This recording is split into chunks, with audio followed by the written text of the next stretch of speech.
Rape కేసుపై తొలిసారి స్పందించిన హర్ష సాయి సంచలన పోస్ట్. అసలు ఇండస్ట్రీలో ఏం జరుగుతోందో అర్థం కాని పరిస్థితి అయిపోయింది. తాజాగా యూట్యూబర్ హర్ష సాయి మీద ఓ యువతి రేప్ కేసు నమోదు చేశారు. సోషల్ మీడియా యూజర్లకు హర్ష సాయి గురించి తెలియంది కాదు. యూట్యూబ్ లో దాదాపు 14 మిలియన్ల ఫాలోవర్స్ సంపాదించుకున్నాడు. ఇటీవల బెట్టింగ్ యాప్స్ ను ప్రమోట్ చేస్తున్నాడంటూ ఓ వివాదంలో కూడా చిక్కుకున్నాడు హర్ష సాయి.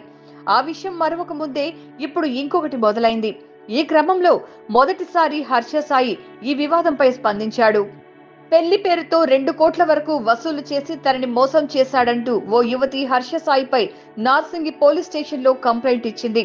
అంతేకాకుండా తనపై అత్యాచారానికి పాల్పడ్డాడంటూ హర్ష సాయితో పాటు అతని తండ్రిపై కూడా ఆ యువతి ఫిర్యాదు చేసింది. ప్రస్తుతం పోలీసులు బాధితురాలు చెప్పిన వివరాల ప్రకారం నిందితుడిపై అత్యాచార కేసును నమోదు చేశారు. అలాగే బాధితురాలిని వైద్య పరీక్షలకు తరలించారు. ప్రస్తుతం పోలీసులు ఈ కేసును అనేక కోణాల్లో విచారించే ప్రయత్నం చేస్తున్నారు.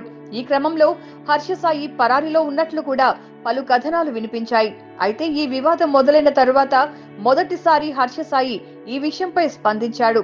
అవన్నీ తప్పుడు ఆరోపణలు, కేవలం డబ్బు కోసమే ఇదంతా చేస్తున్నారు, మీకు నా గురించి తెలుసు, త్వరలోనే నిజం బయటకు వస్తుంది అంటూ తన ఇన్స్టాగ్రామ్ లో ఓ స్టోరీ పెట్టాడు హర్ష సాయి. దీంతో ఇప్పుడు ఈ కేసుపై అందరికీ మరిన్ని సందేహాలు మొదలవుతున్నాయి. ఒకవేళ అతనే కనుక తప్పు చేసి ఉంటే ఇంత కాన్ఫిడెంట్ గా అలా పోస్ట్ చేయడు. కానీ పోలీసులు అతనిని విచారించే వరకు కూడా దేనిపైన ఓ అంచనాకు రాలేము.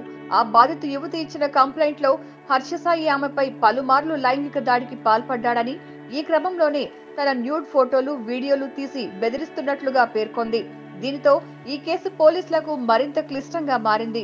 మరి దీనికి సంబంధించి పోలీసులు హర్ష సాయితో ఎలాంటి విచారణ జరపనున్నారో, ఈ కేసులో ఇంకా ఎలాంటి విషయాలు బయటకు వస్తాయో వేచి చూడాలి. మరి ఈ విషయంలో హర్ష సాయి స్పందించిన తీరుపై మీ అభిప్రాయాలను కామెంట్స్ రూపంలో తెలియజేయండి.